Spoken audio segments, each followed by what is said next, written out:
오늘 아침에 함께 읽은 이 말씀은 다윗이 이스라엘과 함께 모압 아람 연합군과 전쟁을 벌이게 되는 그러한 사건입니다.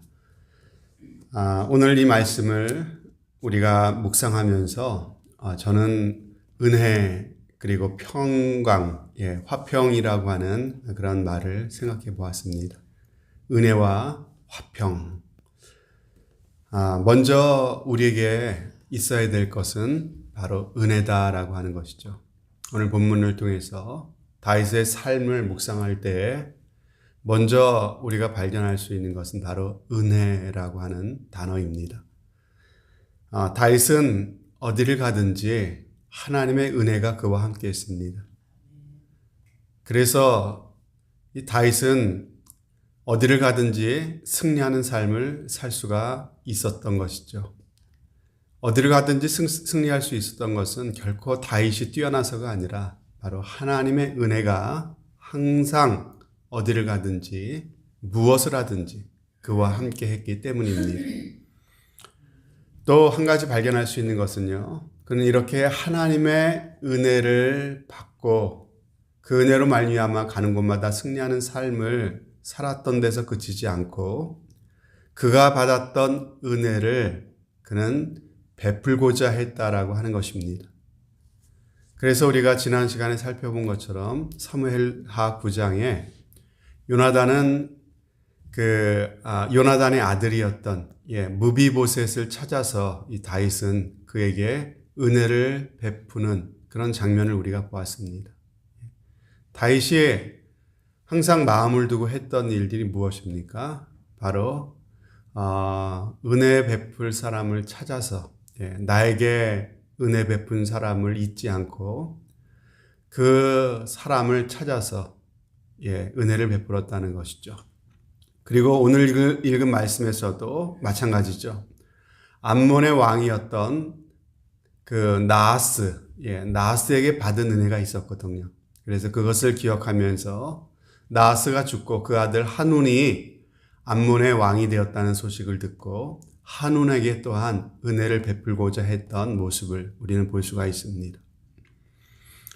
과거에 나하스에게 받았던 도움, 과거에 받았던 그 은혜를 다윗은 결코 잊지 않았습니다. 그리고 반드시 어떻게 해서든지 그 은혜를 되갚고자 했다는 것이죠. 그래서 어떻게 합니까? 이 나하스가 죽었다는 그 이야기에 은혜를 베풀기 위해서 조문단을 꾸려서 그 암몬 나라로 파견을 했다라고 하는 것이죠. 이처럼 다윗은 받은 은혜에 대해서는 결코 쉽게 잊지 않았던 사람이 바로 이 다윗입니다. 그래서 그는 먼저 하나님께 받은 은혜, 어디를 가든지 무엇을 하든지 정말 함께 하셨던 그 하나님의 은혜를 기억하면서 늘 하나님께 감사하고 하나님께 영광 돌리는 그런 삶을 살았다는 겁니다. 그런데 그것뿐만이 아닙니다. 다윗은 하나님께만 그렇게 은혜에 감사했던 것이 아니라 사람에게 받은 호의, 사람을 통해서 받은 은혜도 다윗은 동일하게 잊지 않았습니다. 어떻게 해서든지 꼭 그것을 되갚고자 했다라고 하는 것입니다.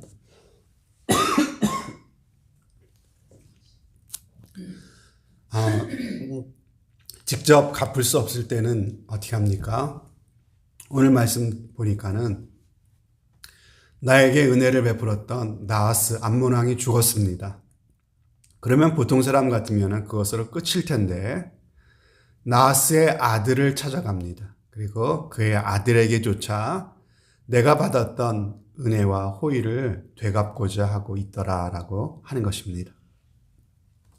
여러분, 우리가 사무엘서를 통해서 만나게 되는 다윗, 그의 삶을 우리가 보게 될 때 발견하게 되는 가장 두드러진 특징 중에 하나가 바로 이것입니다. 바로 은혜를 알고 은혜를 잊지 않고 은혜를 갚고자 하는 그런 삶, 바로 다윗의 모습입니다. 그리고 무엇보다도 바로 이러한 모습이 다윗의 인생을 복되게 만들어 주었다는 것입니다. 이 사실을 우리는 보아야 됩니다. 다윗이 정말 복된 삶을 살았던 비결 중에 하나가 바로 여기에 있습니다. 내게 베푸는 그 은혜를 내가 받아서 누릴 뿐만 아니라 그 은혜를 잊지 않고 감사하며 감격하는 삶, 한 걸음 더 나가서 그 은혜를 반드시 보답하고자 은혜를 베푸는 삶. 여러분, 그런 삶을 살할 때 어떻게 됩니까? 다윗의 삶에 은혜가 끊어지질 않는 겁니다. 계속해서 은혜가 그의 삶에 임하게 되는 은혜의 선순환을 경험하게 되더라라고 하는 것입니다. 여러분, 이것이 바로 은혜로 사는 삶이다라고 할 수가 있겠습니다. 은혜로 사는 삶의 반대는요, 자기의 노력으로, 자기의 힘으로 사는 삶이라고 할 수가 있겠죠. 이 둘의 차이는요, 돛담배와 노를 젓는 배의 차이로 우리는 설명할 수가 있습니다. 돛담배는 어떻게 합니까? 돛을 활짝 펴고 불어오는 바람의 힘을 의지해서 힘차게 앞으로 나갑니다. 하나님의 은혜의 바람을 힘입고 나아가는 삶인 것입니다. 그러나 노 젓는 배는 어떻습니까? 어떻게 해서든지 내가 목적한 대로 가려면요, 내 힘을 들여서 힘겹게 노를 저어야만 갈 수가 있다는 것이죠. 그러니까 늘 힘들고 늘 피곤하고, 그리고 자기가 할 수 있는 자기의 능력, 자기의 힘 이상의 것을 이룰 수가 없습니다. 여러분, 저와 여러분의 삶은 노를 젓는 인생이 아니라 돛담배 인생이 되시기를 바랍니다. 무엇보다 그러기 위해서는 하나님의 은혜의 바람이 필요하죠. 그러기에 우리는 기도하지 않을 수 없습니다. 그래서 내 힘과 노력을 의지하기보다 하나님을 의지하며 더욱더 철저히 기도하는 삶, 하나님께서 은혜의 바람을 불어주시기를 늘 기대하면서 믿음의 돛을 활짝 펴고 하나님이 주시는 은혜의 바람을 타고 앞으로 나아가는 복된 삶이 되시기를 축복합니다. 그리고 우리가 이 다윗의 삶에서 눈여겨봐야 될 것은 이것입니다. 다윗은 하나님께만 보답하고 하나님께만 감사드리는 삶이 아니었다는 것이죠. 요나단에게 받은 은혜를 기억하며 그의 아들 무비보셋에게 은혜를 베풀었고, 나하스에게 받은 은혜를 기억하고 그의 아들 한운에게도 은혜를 베풀고자 했습니다. 이런 모습이 있었기 때문에 뭐가 따라온다고요? 은혜의 선순환. 계속해서 은혜가 마르지 않는 것입니다. 은혜가 끊어져 버리지 않는 것입니다. 계속해서 은혜의 통로로 살 수가 있었던 것입니다. 그러므로 여러분, 정말 저와 여러분들도 주변 사람들에게 인색한 사람이 되어서는 안 됩니다. 그들에게 감사하면서, 그리고 받은 은혜를 꼭 보답하고 베풀고 은혜로 대하는 모습이 우리에게도 있기를 바랍니다. 그게 결국은 내가 잘 되고 복 받는 길인 줄로 믿습니다. 두 번째로 우리가 이 다윗의 삶을 통해 발견할 수 있는 것은 바로 화평입니다. 우리에게 필요한 것이죠. 우리가 살아가는 데 있어서 이것만큼 참으로 귀중한 것이 없습니다. 그래서 잠언서 17장 1절에 보면 이렇게 말씀하십니다. 마른 빵 한 조각만 있어도 화목한 것이 먹을 것을 많이 차려놓고 싸우는 집안보다 낫다라고 했습니다. 그렇죠. 서로 미워하고 다투는데 마음에 평안이 없는데 아무리 산에 진미를 쌓아놓고 있은들 그것이 무슨 소용이 있겠습니까? 다윗은 나하스에게 받은 은혜를 생각하면서 그의 아들 한눈에게 은혜를 베풀려고 조문단을 보냈다 그랬죠. 그런데 문제는 한눈의 신하들이 볼 때 이 조문단은 위로하기 위해서 온 게 아니라 우리나라를 침략하려고 정탐하기 위해서 온 정탐꾼들로 보이는 겁니다. 불행하게도 이 한운도 이 신하들의 말만 듣고 다윗이 보낸 조문단에게 수치를 주고 말았습니다.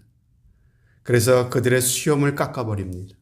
그리고 옷은 엉덩이가 보일 정도로 잘라내고 그렇게 수치를 주고 그렇게 돌려보냈습니다. 그 이후에도 한운이 지금 오해한 것이죠. 분명 잘못 처신한 것입니다. 시간이 지나서 곰곰이 생각해보고 자신이 좀 너무했구나, 잘못됐구나 생각도 들만한데, 그런데 그 일에 대해서 이 한우는요, 다윗이나 이스라엘에게 사과를 했다, 용서를 구했다는 그런 말을 찾아볼 수가 없습니다. 오히려 어떻게 했습니까?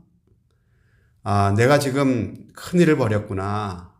이제 이 다윗과 이스라엘 군대에 미움을 사서 전쟁이 일어나겠구나, 쳐들어오겠구나, 이런 마음, 불안한 마음이 드는 겁니다.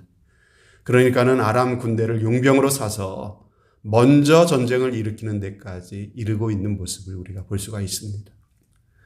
그래서 다윗의 군대와 암몬과 아람 연합군의 전쟁이 벌어지게 되었습니다. 여러분, 이 사건을 통해서 우리가 들어야 될 메시지는 무엇입니까?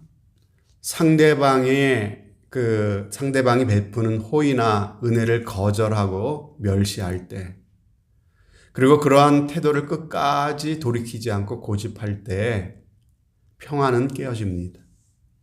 반드시 갈등과 다툼이 일어날 수밖에 없다라고 하는 것입니다. 여러분, 우리는 이 땅에 살면서 화목하기를 원하잖아요. 갈등하고 그리고 다툼이 있는 데서 사는 것이 지옥 아닙니까? 우리는 그것을 원하지 않는데 그러한 삶을 자초할 때가 많이 있다는 것입니다. 여러분, 사람과의 관계뿐만이 아니라 하나님과의 관계도 마찬가지입니다. 하나님은 죄와 허물로 죽었던 우리를 너무나 사랑하셔서 그 독생자 예수님을 우리 가운데 보내셔서 우리를 대신해서 십자가의 그 형벌을 받게 하지 않으셨습니까? 그것은 정말 너무나 말로 표현할 수 없을 정도의 큰 은혜였습니다. 하지만 그럼에도 불구하고 그 크신 은혜를 거절하고 멸시할 뿐만 아니라 끝까지 회개하고 돌이키기를 거부하게 될 때 어떻게 됩니까? 하나님과의 관계는요, 원수가 되는 겁니다. 그리고 하나님과 원수가 된다는 것은 뭘 뜻합니까? 결국은 마귀를 위해 예비된 지옥으로 떨어지는 것밖에는 없다라고 하는 것이죠. 다시 한번 말씀드립니다. 우리가 화평을 누리는 삶을 살려면 어떻게 됩니까? 상대방이 베푸는 호의와 은혜를 오해하지 말아야 됩니다. 감사함으로 받을 수 있는 사람이 되어야 됩니다. 그리고 혹시나 내가 오해할 수도 있습니다. 사람이니까 완벽하지 않잖아요. 그래서 오해할 수도 있고 내가 실수할 수도 있고 상처를 줄 수도 있습니다. 살다 보면. 중요한 것은요, 여러분, 내가 잘못하면 반드시 깨닫게 되지 않습니까? 내가 심했구나, 이런 생각이 들죠. 그러면 잘못했으면 잘못했다고 이야기할 수 있는 것, 그리고 용서를 구할 수 있는 것, 그것이 화평이 깨지지 않는 그러한 비결입니다. 그러면 화평을 찾을 수 있는데 그걸 하지 못하니까는 갈등하게 되고 담을 쌓게 되고, 그렇게 우리는 화평을 잃어버리는 삶을 살아가게 된다는 것입니다. 여러분, 마찬가지로 하나님과 우리 사이에도 의심과 오해가 있을 수 있습니다. 여러분, 이런 모든 의심과 오해의 배후에는 누가 있을까요? 하나님을 의심하게 되고 오해하게 되는 것, 사람을 오해하게 되는 것, 그래서 다투게 되는 그 배후에는 반드시 사단 마귀의 역사가 있다는 사실을 여러분, 영적인 눈을 열어서 볼 수 있기를 바랍니다. 사단 마귀가 끊임없이 우리로 하여금 의심하게 만들고 오해하게 만드는데, 그러한 감정을 내 마음에 그대로 받아들이고 품고 살아가는 사람들은요, 여러분, 하나님을 가까이 하는 것이 복이 아니라 짐이라고 그렇게 생각하는 사람들입니다. 예수님은 수고하고 무거운 짐진 자들아 다 내게로 오라, 내가 너희를 쉬게 하리라, 이렇게 말씀하셨는데 오히려 거꾸로 생각합니다. 그 말을 믿지를 못하는 것이죠. 예수님께로 가면 자유를 잃어버린다고 생각하고 얼매게 된다고 그렇게 오해한다는 것입니다. 신앙생활도 적당히 해야지 교회에 너무 개입하면 얼매게 되고 사람이 이상해진다고 그렇게 생각하게 된다는 것입니다.